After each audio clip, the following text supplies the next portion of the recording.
would you like to record? Right, welcome everyone. So today's on LPR and what we as rhinologists would love to learn about gastroesophageal reflux and the related oral consequences.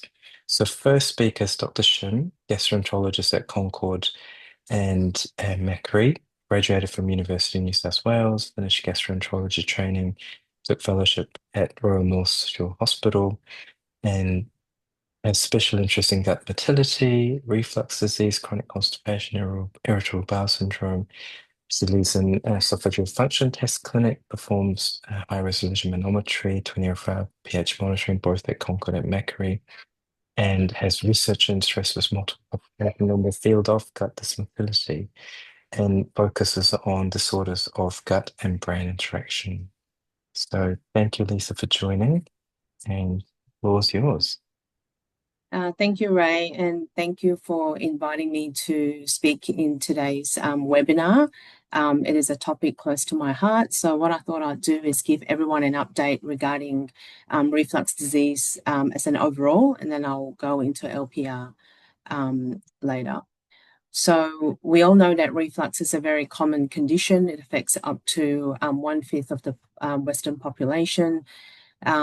It is defined as movement of gastric contents into the esophagus, resulting in symptoms or complications. It might be due to poorly functioning gastroesophageal junction, impaired esophageal clearance, or alterations in esophageal mucosal integrity.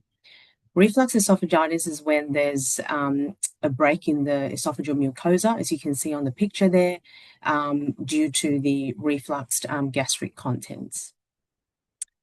So the typical symptoms of reflux are described as heartburn, regurgitation, or retrosternal non-cardiac chest pain.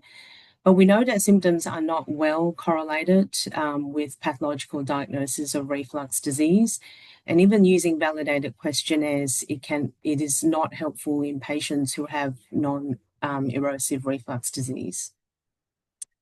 Reflux disease is now not just regarded as a single entity. It is actually a spectrum of disease.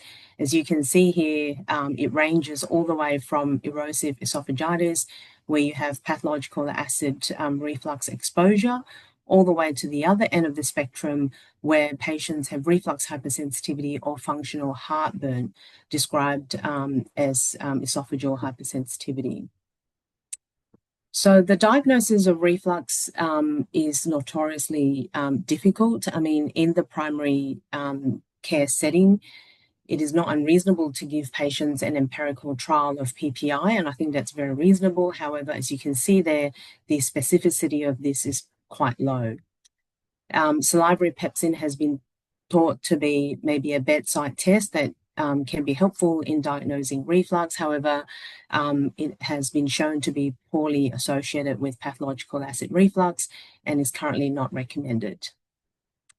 Some of you may have ordered a barium swallow or a barium radiograph with the report coming back saying that patients might have reflux disease. And in fact, this is not reliable, as only about 50% of the time it is found to be associated with abnormal pH study. Gastroscopy is, however, very useful and very specific for reflux esophagitis, as you can look for erosive changes as well as Barrett's esophagus. However, it is normal in up to 70% of patients with reflux symptoms. What about reflux scintigraphy? Again, some of you may have referred patients for reflux scintigraphy. For those of you who's unfamiliar with this test, it basically is a test that measures distribution of radioactivity in the esophagus after ingestion of radioisotopes. It is usually performed over a 2-hour period. It is widely available and is done usually in a nuclear medicine department in a hospital. It is considered non-invasive and has minimal radiation, and hence is quite popularly used in the pediatric population. However, the reliability of the test in detecting reflux has been questionable in the literature. And as a result, we recently, not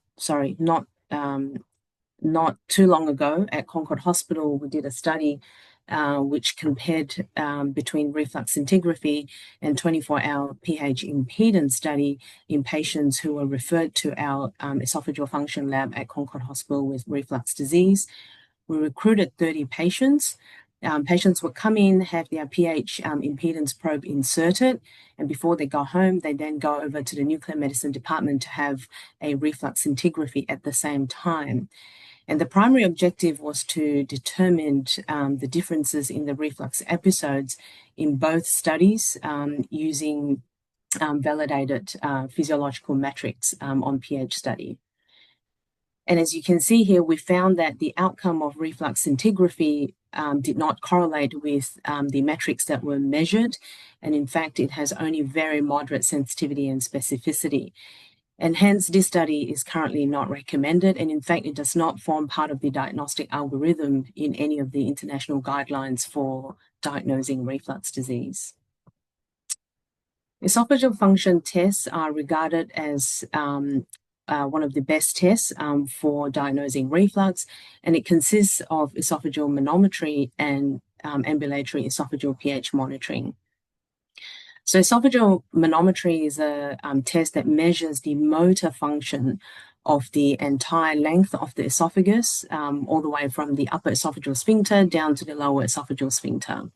As you can see in the picture, the test is inserted transnasally with the use of topical xylocaine, just like what you guys do in your office with the flexible nasendoscopy. It assesses the motility abnormalities that can be associated with reflux disease, such as achalasia, where the lower esophageal sphincter does not relax, or scleroderma esophagus, where patients just have absent contraction of the esophagus. This test is not a diagnostic test for reflux disease. However, it is highly recommended. In fact, it is now standard of care to perform an esophageal manometry prior to doing a pH test.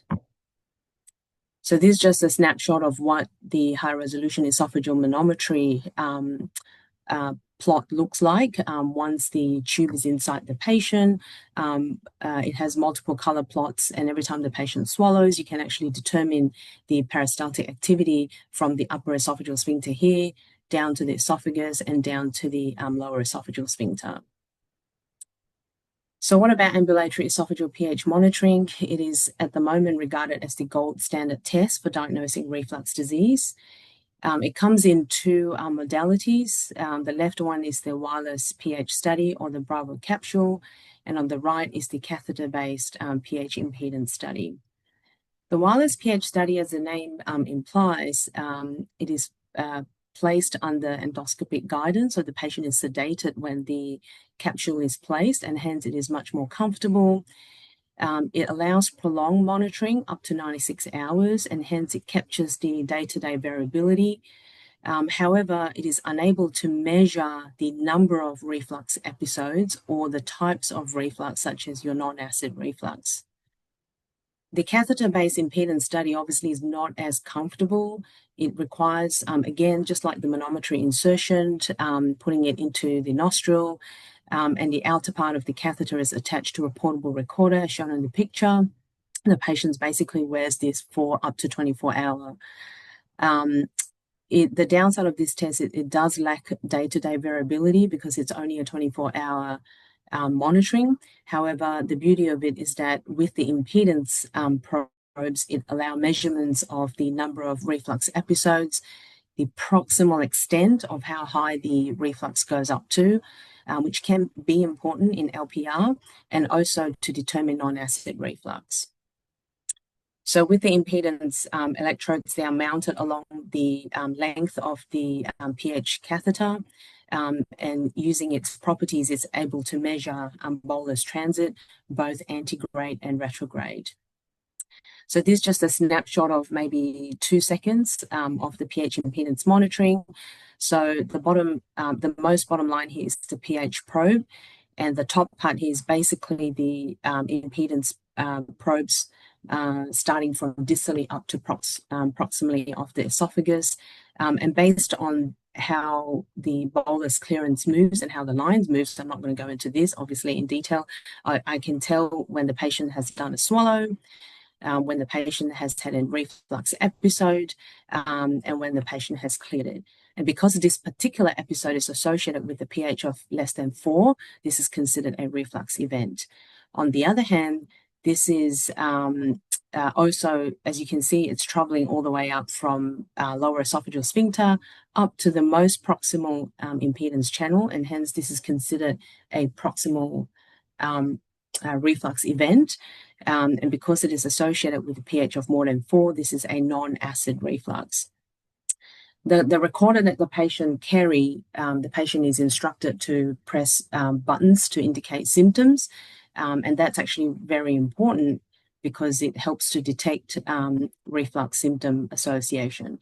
And in here, the patient pressed a button and it's associated with a reflux, acid reflux event, which is considered a positive association.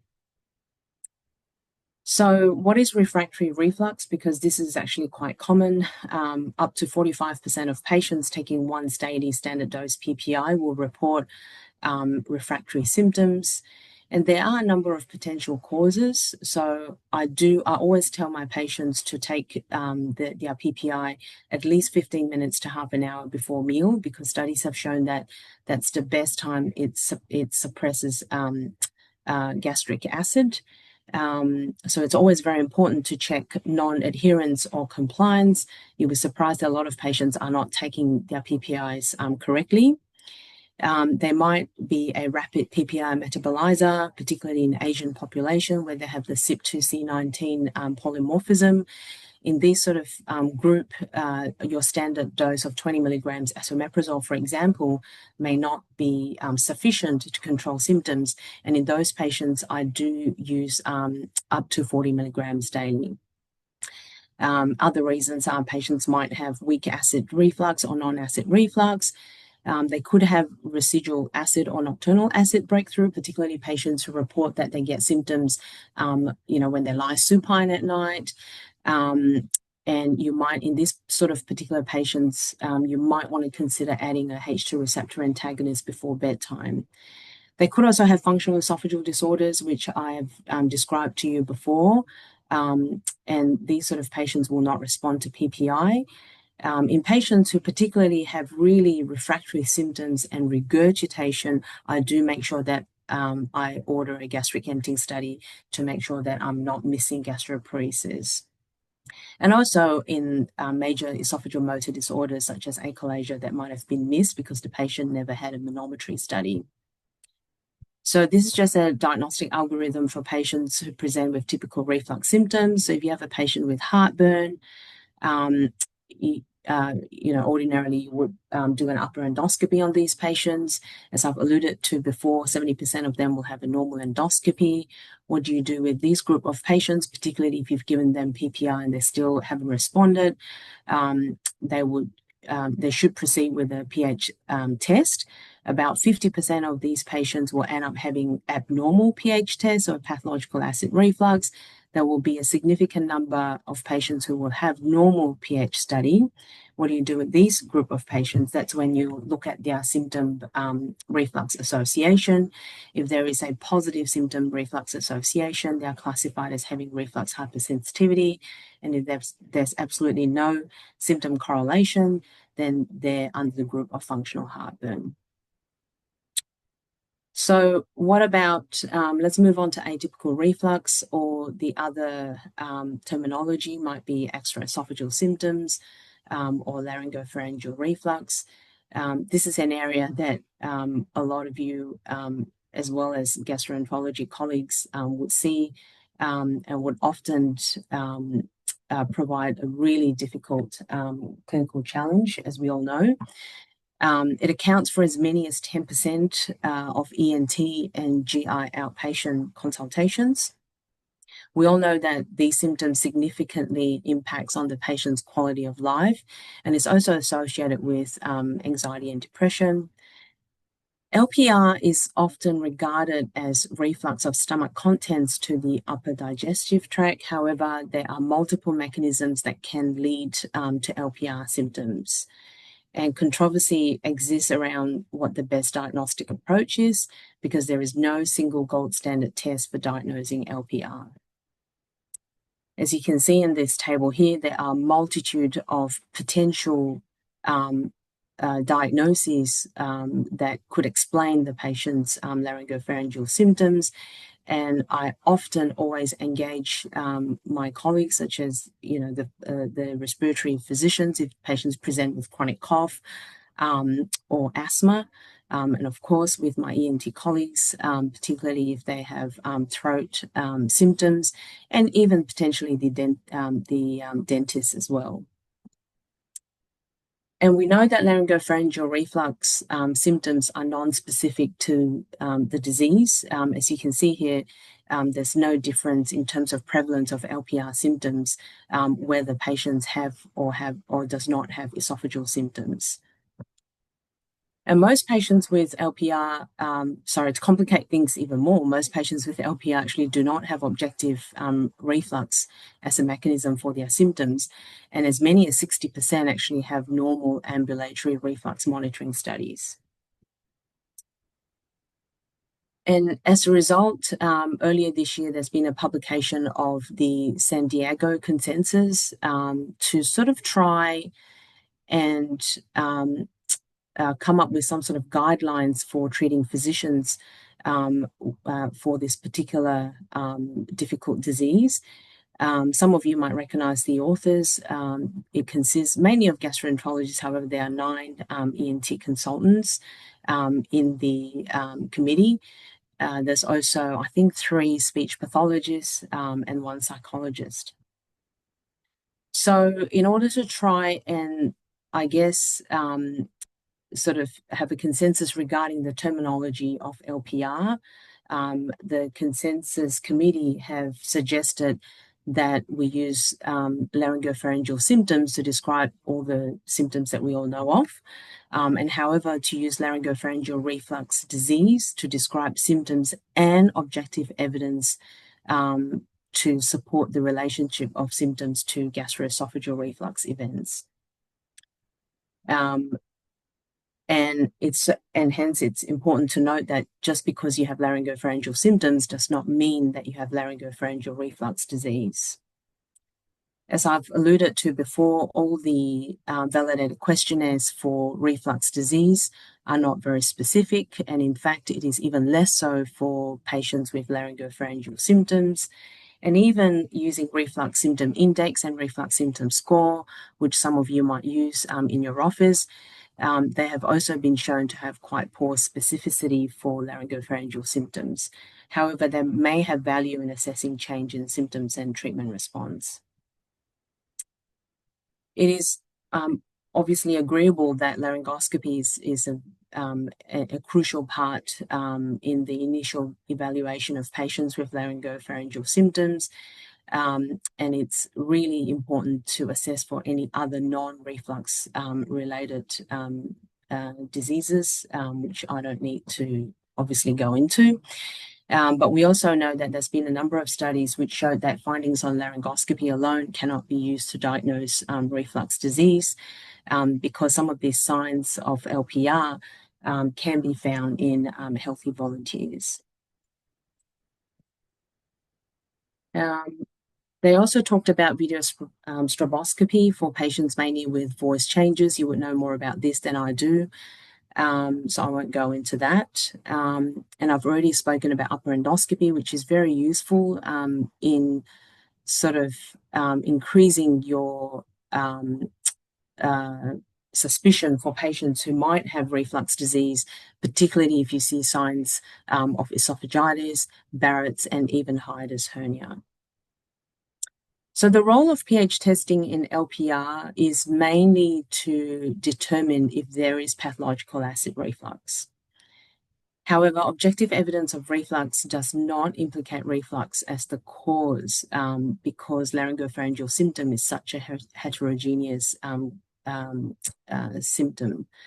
And the absence of reflux makes it unlikely that reflux is a mechanism underlying it, and hence anti-reflux strategies will unlikely improve this group of patients. I think that's the key message regarding pH testing in patients with reflux symptoms. And hence they have come up with some physiological metrics, which you don't really need to know about, but it's important for gastroenterologists or myself who performs these studies to know that there are some key metrics that's important to support the diagnosis of reflux disease and LPRD. What about treatment in this group of patients? In patients with laryngopharyngeal symptoms and typical reflux symptoms, a trial of anti-reflux management is very appropriate because there is a high pretest probability for these patients to respond to medical therapy. You can start with a trial of either PPI and or H2 receptor antagonist, alginate, dietary lifestyle modification, which I'll talk about in a minute. However, in patients with just isolated laryngopharyngeal symptom with no typical reflux symptoms, it has been shown that these patients have much lower likelihood to respond to empirical therapy because their chances of having reflux disease is very, very low. So, in fact, in this group of patients, it's important to do upfront reflux testing rather than starting them on empirical therapy. So what about the types and doses of PPIs? As you can see on the table, there's been numerous studies looking at this. It still remains controversial in terms of what dose to use. However, there has been some studies supporting twice daily PPI for 3 months to be useful in patients with laryngopharyngeal symptoms. So I think that is very reasonable to do. And a trial of alginate is actually quite useful. I do use quite a lot of Gaviscon, which is the only alginate we have here in Australia. The reason for that is because Gaviscon actually forms a raft between the esophagus and the stomach, and that actually reduces acid reflux and is also very useful in patients who report regurgitation. And you do use quite a lot if the patients can tolerate it. You would use 4 times daily after meals and before bedtime. In addition to their PPIs. So with dietary lifestyle changes should form part of your management and discussion with patients who present with reflux disease. We know that central adiposity strongly correlates with reflux disease, and I always talk to them about making sure that they watch their weight and to exercise and lose weight or see a dietitian if needed. It's important that they stop smoking because smoking has been shown to reduce the lower esophageal sphincter pressure. It's also important to avoid late meals. So I tell patients not to eat 3 hours before bedtime. They should also elevate the head of their bed, particularly in patients who have nocturnal symptoms. Sleeping in the left lateral position actually reduces reflux symptoms. And it's also important to talk about foods, particularly alcohol, chocolate, or coffee, which some studies have shown that, again, it reduces lower esophageal sphincter pressure. And I do tell patients to try and minimize trigger foods. There could be, multiple other trigger foods that the patient might mention, even though the studies on those particular foods are not great. However, you definitely want to personalize your management to your individual patients. Stress management is very important, as I've alluded to before. Some patients will not have pathological acid reflux, but they might still have refractory symptoms due to functional esophageal disorder or reflux hypersensitivity. So managing their stress is also an important part of the management program. Just like the esophageal hypersensitivity, there's now been recent sort of more literature that talk about laryngeal hypersensitivity and laryngeal hypervigilance and anxiety as well. And in fact, recently, a group in America has validated the laryngeal cognitive affective tool, of which a score of more than 33 suggests laryngeal anxiety and hypervigilance. It is important to understand the role of psychological factors in reflux symptoms. Just like how I manage quite a lot of functional esophageal symptom patients, and a lot of the time I do talk to them about psychological counseling. In the LPRD, there is laryngeal recalibration therapy by speech pathologists. I have not found a speech pathologist who would be, able to treat patients with LPRD. And if you do know any, please let me know. Gabapentin and pregabalin has also been used in patients with LPRD and has been found to be quite effective, similarly with tricyclic antidepressants. SSRIs and SNRIs are not as effective, but can also be considered. Cognitive behavioral therapy, as I mentioned before, is also very important in targeting patients who has psychological processes contributing to their symptoms. So I guess this is my take-home message that patients who present with laryngopharyngeal symptom, it's important to engage your colleagues, to look for any other non-GI causes. And if patients also has esophageal symptoms, it's important to start to talk about, lifestyle and diet modifications, and to treat with upfront empirical therapy. And if they have no response, then to move on to objective esophageal testing. However, in patients with just isolated laryngopharyngeal symptoms, it is important not to treat them empirically with therapy, but to consider objective esophageal testing.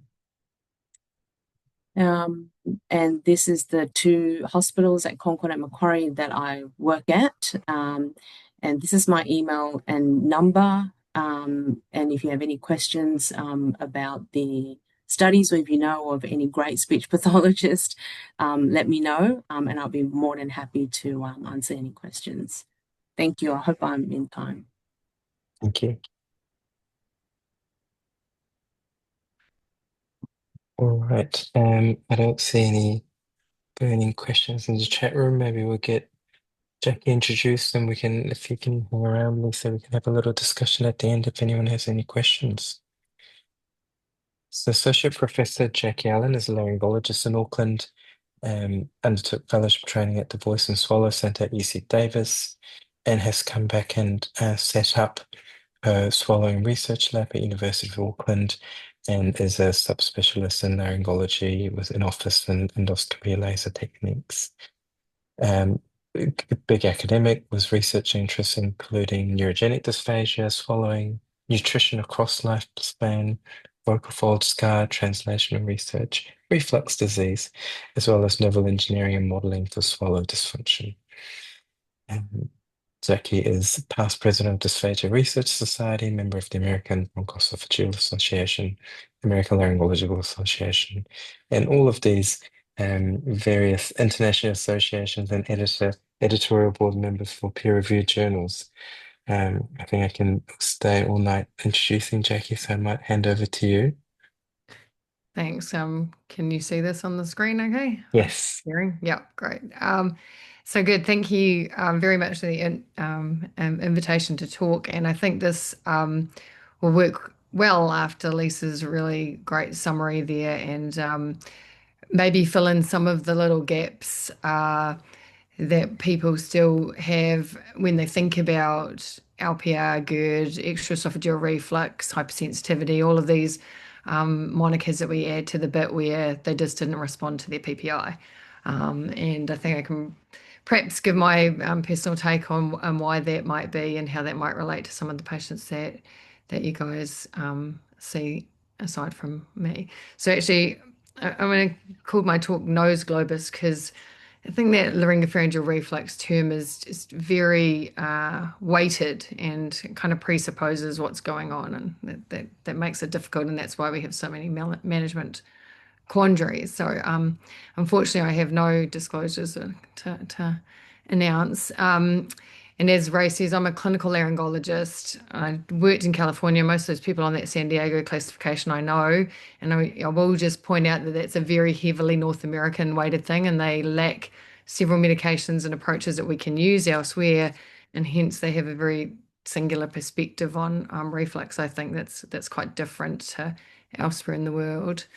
So this is where my motivation comes from, because this is really what I see every day in my clinic. So I see voice professionals, and then I just see a ton of patients with cough. I see a ton of patients with voice complaints and swallow complaints. And, these things affect everyone across the age groups. And, actually differentiating causes and stuff, I used to think that was quite difficult. But the more I treat, the more I realize actually it all comes down in my practice to very much the same cause. So that's made simplified my life and my treatment plan quite a lot. Um, this is to remind you, this is going to take you back a little ways, but just to remind you of the larynx. This is the part that you can see if you just keep going with your scope instead of stopping by the turbinates. Um, and that the function of the larynx is protective. This is a regulatory valve. It manages our airflow. Its secondary job is to keep the alveoli from collapsing, and only latterly do we use it as a passive sound source for phonation. So, and one of the major issues with this design, not a good design if you ask me, but gave me my job, so it's okay, is this phenomenon where we have this crossed airway and food tract, this beautiful drawing from Clarence Sasaki, one of the greatest laryngologists of all time, just shows how we breathe in through the nose, everything passes our palate, and then actually we need to get it anteriorly into the airway versus when we eat, where it passes over the tongue base and then it has to go posteriorly. So there's a big crossroads, and this leads to problems, but it also leads to a preponderance of innovation in this area that has to control the balance between the digestive aspects and phonatory and airway issues. So even to take you further back, and don't be scared. I know it's a terrifying thing to look back at embryology, but really this is probably the biggest take home of my whole talk is to remember where we came from here, to remember the branchial arches and the pouches and what happens with our cranial nerves, because this pretty much, I think, really defines the problem for us. So vitally remembering that laryngeal, in particular laryngeal, embryology arises out of the fourth and sixth arches, and even anywhere that arch substance moves to, it takes with it its arterial and neural supply. So it doesn't matter where it migrates, it drags it with it. And the airway entirely is an outpouching and budding from the foregut. So it takes the foregut supply, which is all vagal. And that is the key to the whole issue. So to illustrate this, I just thought we'd talk about just my normal case. 48-year-old guy comes in here and he's to the clinic, says that he's got persistent postnasal drip and cough, and it's been going on, driving everyone around him mad. The cough's dry and irritable. It's for more than 6 months. Didn't really associate it with upper respiratory infection. He goes on about the postnasal drip and a globus sensation. And I think postnasal drip could be called nose globus because I think it's the same kind of phenomenon. He doesn't have any other real markers of any other obvious target things that we would think about targeting. I do mention the snoring. I think that the snoring disease and airway turbulence is very important in the genesis of these symptoms. So traditionally, this is what we've been told to think. This is our thinking. Oh, he's got a cough and he's got globus, so he's got asthma, a pulmonary problem, reflux, or allergy. So we might do some of the typical things. Give them PPI, give them antihistamine, give them a nose spray, send them for a chest x-ray, give them an inhaler. When we get a bit annoyed with them, send them to respiratory, let them have some lung functions. Maybe we send them off for a pH study, it's going to be normal. Maybe we think, yeah, let's have a look even at manometry, and then we're starting to get to some of the important parts. Very few RLs are going to check his esophagus, but that is what I would do. But we spend a lot of time chasing round and round, and we don't make a lot of impact in these symptoms. But let me challenge you to think of something more non-traditional, because we've moved away from it from our med school days. But think about the embryology here. Think about what his symptoms are, where they are, and what he's feeling, and how physiologically things are working at the airway level. And that is because the striatum muscle travels also through the UES into the proximal portion of the esophagus, again, dragging with it its vagal branches, which of course go all the way into the abdomen. So thinking about this, we can say, again, we mentioned our design fault here, and as a consequence, we have a preponderance of neural structures in the pharyngeal area, particularly superior laryngeal nerve sensory branches. And we all know that sensory is the leader. Whatever sensation, they just tell the motor branches what to do. So our responses are generated by our sensory inputs. And here's the cause of all the problems, the vagus nerve. They're one of the most important nerves in the body, so I think controls all the good stuff that we do, talking, eating, drinking. But it's hugely parasympathetic. It's primarily sensory, it does have some motor outputs, but because of its diffuse branches running from the skull base right into the stomach and contributing to three of the major plexi here, cardiac, pulmonary, and esophageal plexi, it essentially is responsible for looking after everything that relates to heart rate, peristalsis, sweating, speech, vomiting, cough, reflux, ear cough. You put your finger in your ear and it makes you cough, and what I call the nose globus or postnasal drip.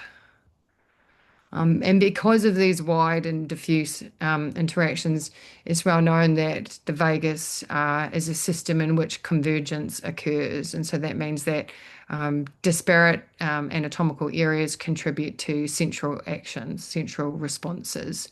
And this is really a vital thing to remember. So this sort of weird stuff happens, right?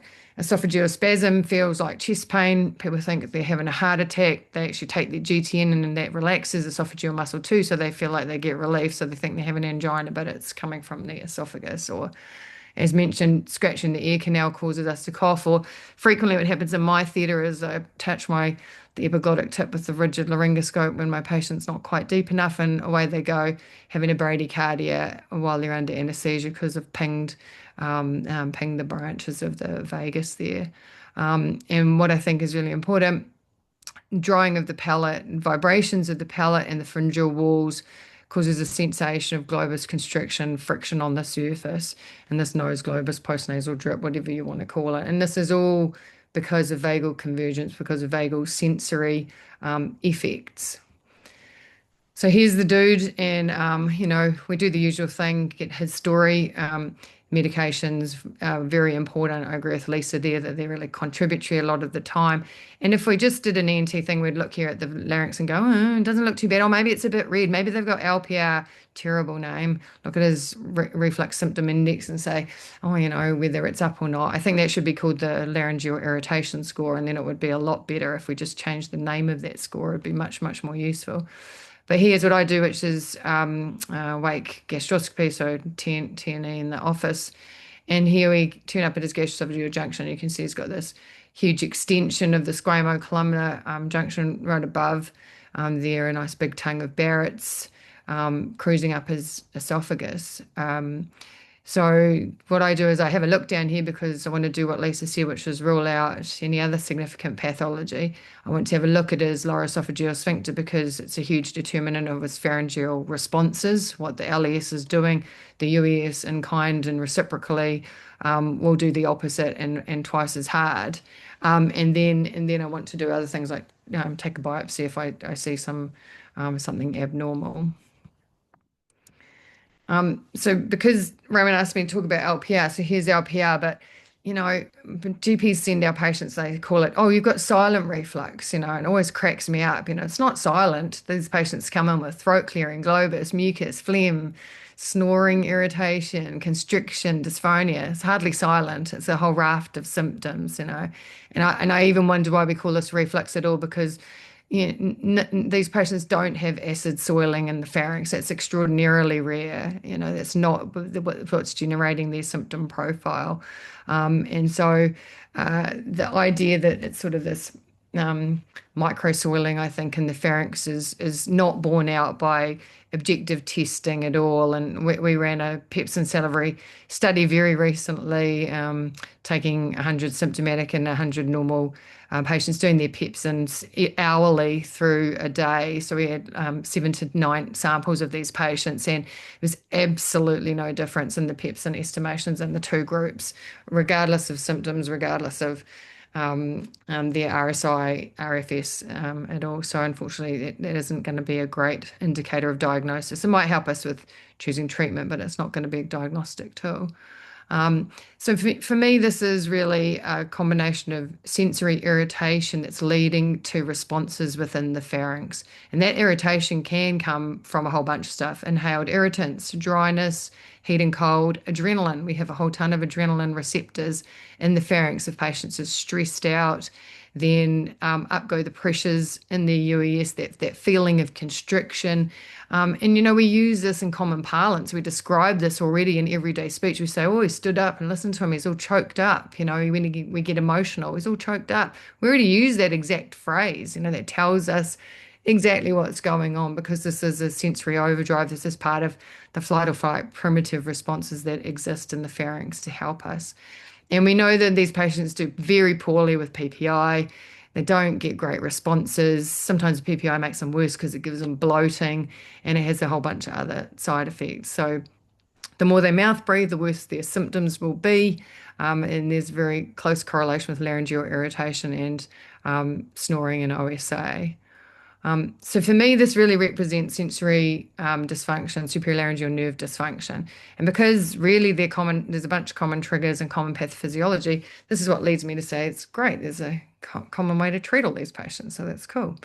And I think if we really scratch the surface of this, we'd see that this problem underlies many of other conditions which we classically think are difficult to treat or a bit amorphous. And particularly annoying is that they're not really surgically ameliorated, so that's not great for us as surgeons. But understanding what's going on is really important.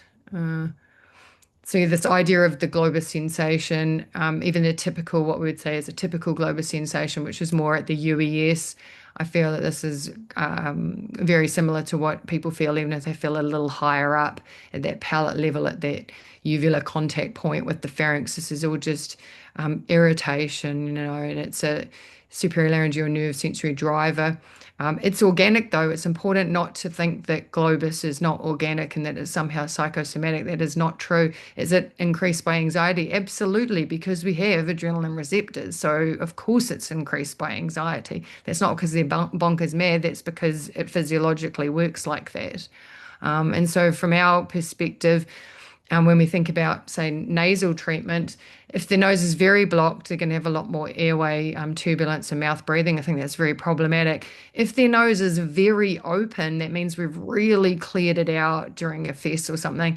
They're also going to have a problem because they're going to have very high airflows through that nose, and so they still get drying. And so even though it's great, we think the nose is unblocked and we could drive a truck through it, that actually sometimes doesn't lead to them having resolution of globus type sensations or irritation in the pharynx, weirdly enough.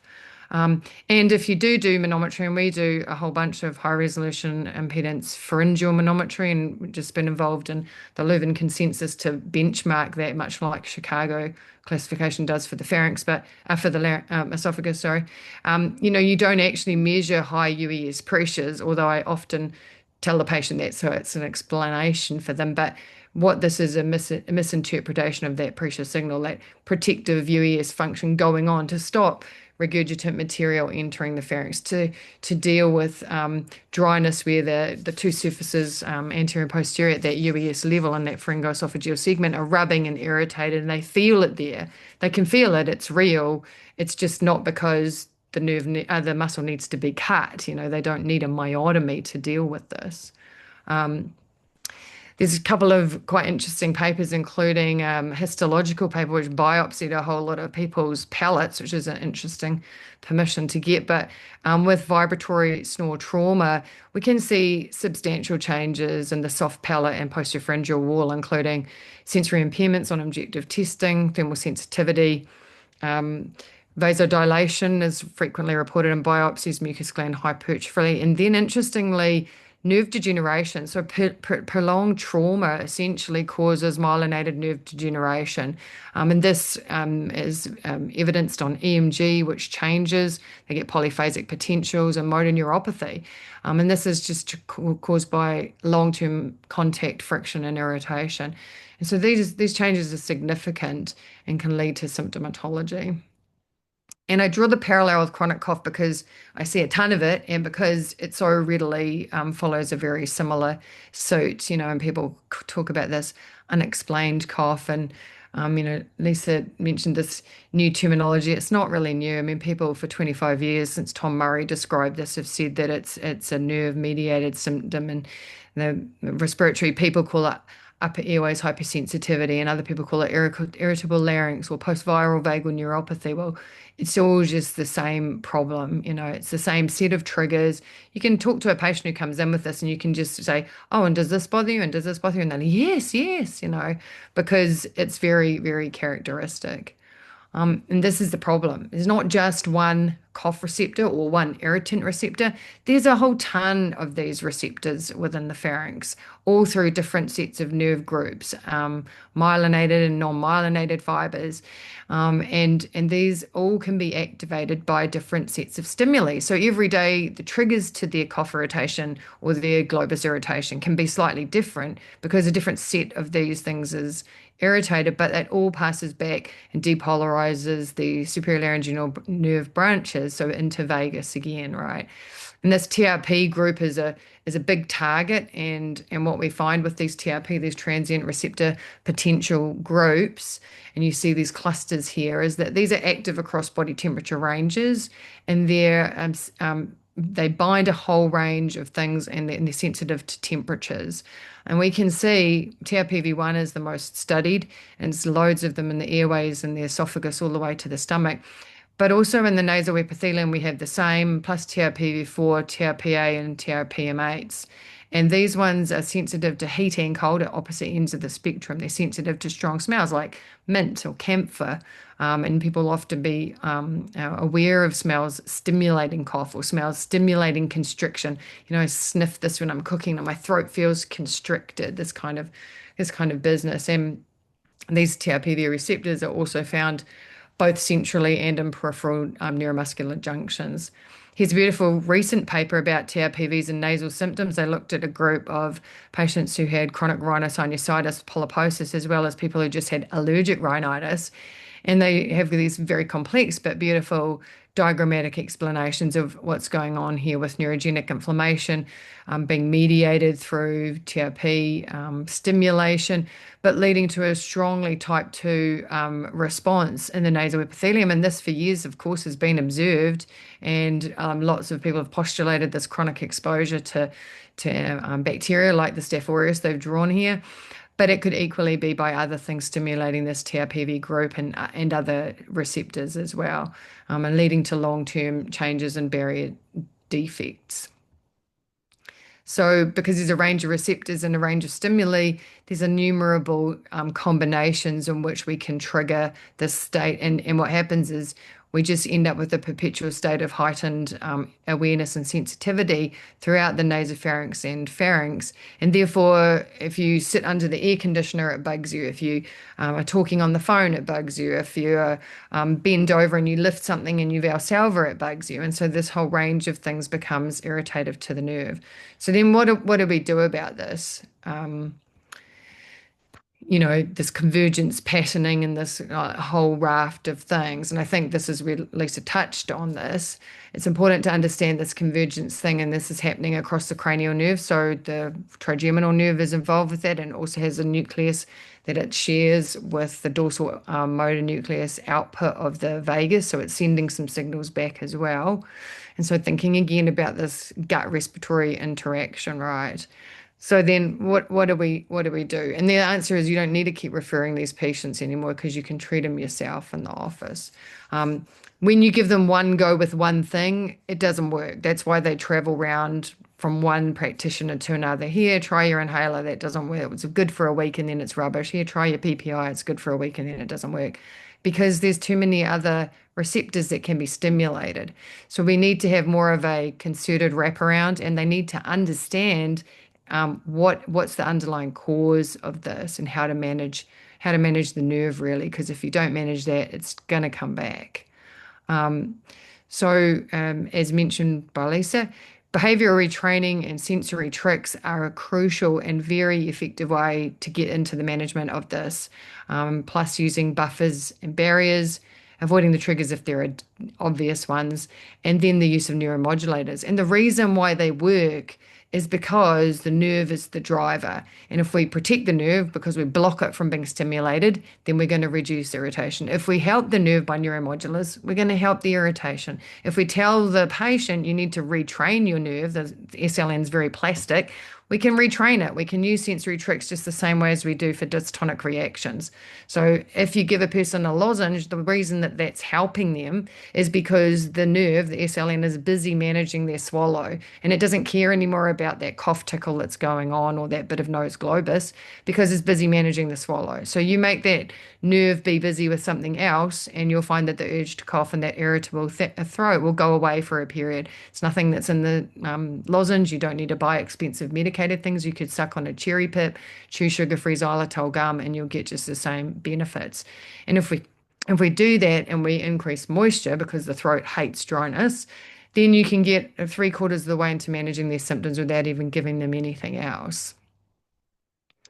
I love this though, because this is some of the remedies that we used to use for cough, and it's so fantastic. That's a Rite Aid aisle there in one of the Rite Aids in the States, and it basically the entire aisle is given to over-the-counter cough remedies, of which half of them aren't available in Australasia because they're stuffed with dodgy stuff like dextromethorphan and other things that we won't give anymore. But I particularly like the one night cough syrup. I think it's because if you take it for one night, then you're dead because it contains alcohol, cannabis, chloroform, and morphine.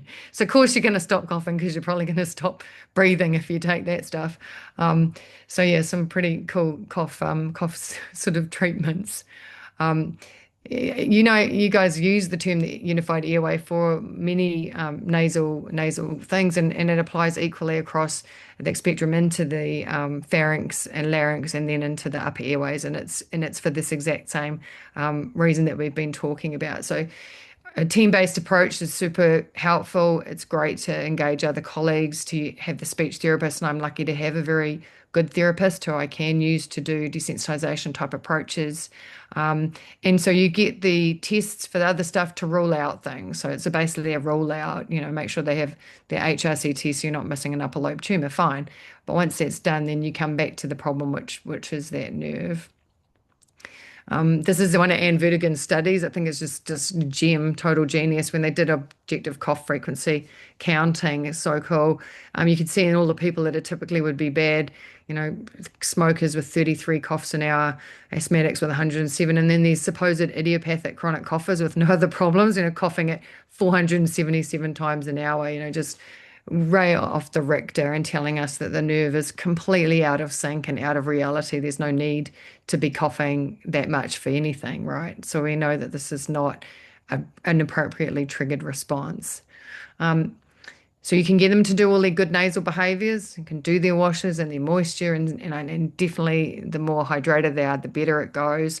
But I just, tell them a new mantra: swallow, swallow, swallow. That's what they need to do. Just get that swallow working, because it's the substitution. If you just try to hold a cough or try to ignore the sensation, it just builds up and bugs you. But if you get the nerve involved with something else, then that sensation goes away. So it's just a handy way to redirect. But they could do something else. They can hum, they can rub it on the outside, they can click the larynx, they can pinch their fingers. Any geste antagoniste is going to work for them. So they can just pick what they like the best.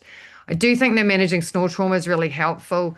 And if you can have them to be a preferential nasal breathers, I do think that's really effective and one of the best things that you can do.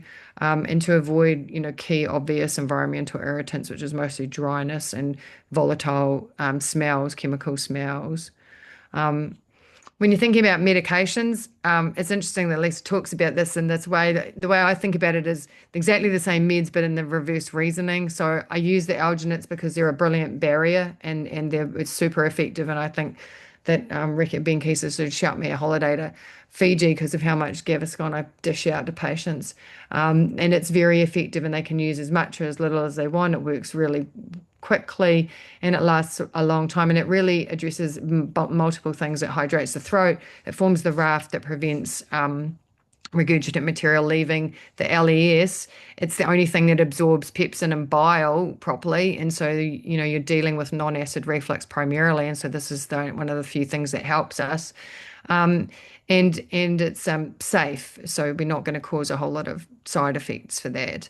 I do use quite a lot of prokinetics. I find domperidone really quite helpful when the Americans do not use this at all because of FDA warnings on the QT interval. And that's one of the reasons they're so heavily weighted towards this other algorithm that they've produced about PPI trials, because they don't use these in prokinetics, but they're very effective, and they work to prevent dyspepsia, which is really what I see more often than true reflux symptoms.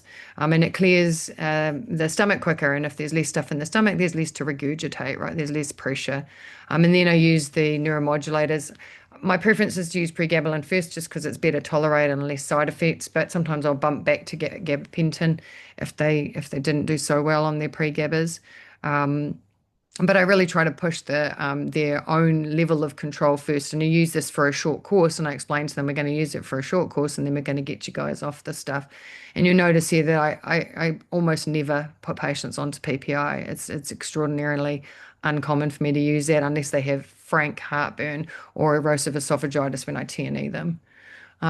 There are new things coming, and this will be really interesting. There's been two big trials on TRP antagonists, both of which have been disappointing for cough, but interestingly better for throat irritation.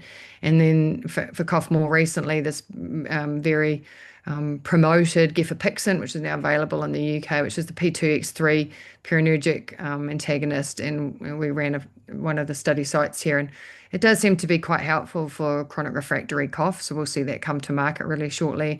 And then the neurokinin inhibitor, orvepitant, which is also out, and seemingly offering us a different therapeutic pathway to central control, which is probably what we need in these SLN disorders.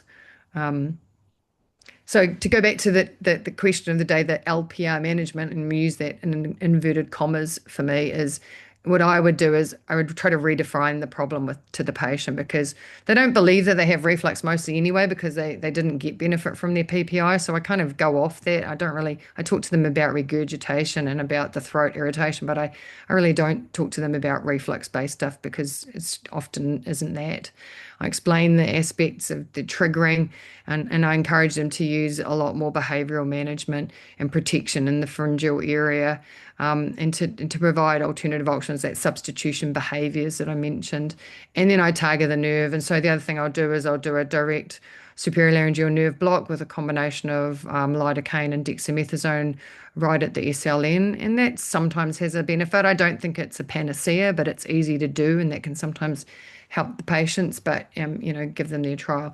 Notice that I don't mention PPIs, and I don't mention a whole lot of food restrictions either, because these patients don't need to avoid specific foods, but they do need to think about the timing and the textures of their food. The more raspy or discohesive the solids are, the more irritating they are. And if they eat too late, exactly as Lisa says, then they're much more prone to problems. And so those things I do encourage them to do.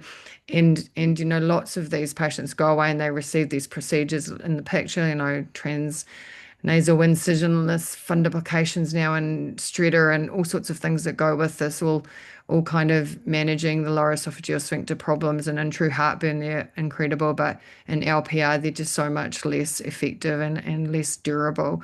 So we need to be careful about who we refer for these things, and have a due process for considering other treatments. So in summary, I think the take home is the vagus is the cause of all our symptoms and problems, and that's all my patients.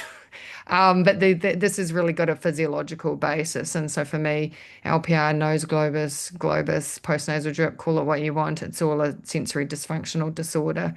But it does have significant quality of life implications for patients. And the good thing is that when you fix them, they're like super happy. They're super happy, but that they managed to fix this by buying a packet of extra and sucking down a bit of Gaviscon. They're pretty happy when that works. So it's a good way to be able to treat these patients. So thanks for your time. And it's a little bit unconventional. Come to New Zealand, come visit us in Auckland here. This is our downtown harbour. And if you have any questions or comments, or you want to visit, these are my contacts. I'm certainly happy to take questions if there's time, but we're almost out.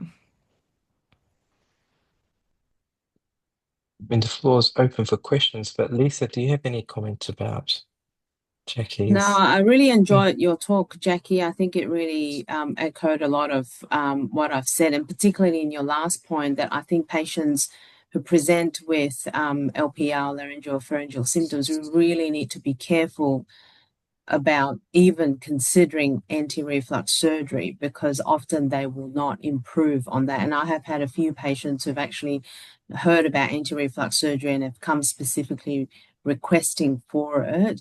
Mm, And I spent a lot of time explaining that anti-reflux surgery is not going to benefit them. And I think these patients really need a lot of education and discussion about, particularly what you mentioned about the sensitivity issues. completely agree. I deal more with esophageal, functional esophageal Mm, disorders, but similarly now I'm seeing a lot of patients with laryngeal symptoms who have underlying sort of psychological manifestations that really need to be managed before considering any surgical intervention. yeah, and I think, like if you're told something is reflux and you faithfully take 3 months of omeprazole and it doesn't get any better, you start to question if you're bonkers. And then this just plays into an anxiety profile and increasingly irritation. And they're worried and they think something's missed, and then that goes up, and then their symptoms get worse, and they don't understand why, when they did what they were told, it doesn't get better. And so they lose faith in the diagnosis, they lose faith in that treatment. And that's where people come in, they're like, well, I must need surgery because the medications didn't work right.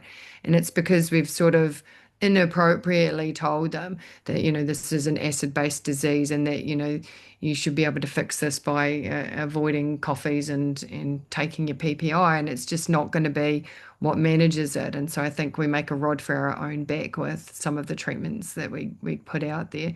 And as you well know, Lisa, like you put the patient on double dose PPI for 3 months and you want to take them off, they're going to get a massive acid rebound. They're going to have that receptor drive come on full, and then they try to come off it and they feel like they've got dreadful reflux, and then they never stop their PPI and they just go back on it all the time, and you just end up in a cycle of use. And just to add to that as well, and I think you know, patients to for patients to accept that it is maybe an underlying sensitivity issues or functional issues or psychological issues, they often find that that is difficult to accept. And I think it's really important to educate these patients, and that's why allied health professionals are really helpful. And I think you're so lucky that you have a great speech therapist to help you manage these patients. I certainly haven't been able to find one, and I don't know if any of my senior colleagues have one, but I certainly would love to know of any. Mm. Great, thank you. And thank you, Jacqui, and Lisa, for your time. I don't see any messages or any other questions, so it's now or never, guys. No more questions? Great. Thank you both for your time again. Okay, Thank yeah. you so Bye-bye. much, No Jackie, problems. Lisa. Thank you. See ya. Bye. Fantastic. I really appreciate it. See you. And for the members, Thank this is the last webinar of this year until we meet you at the Queenstown meeting.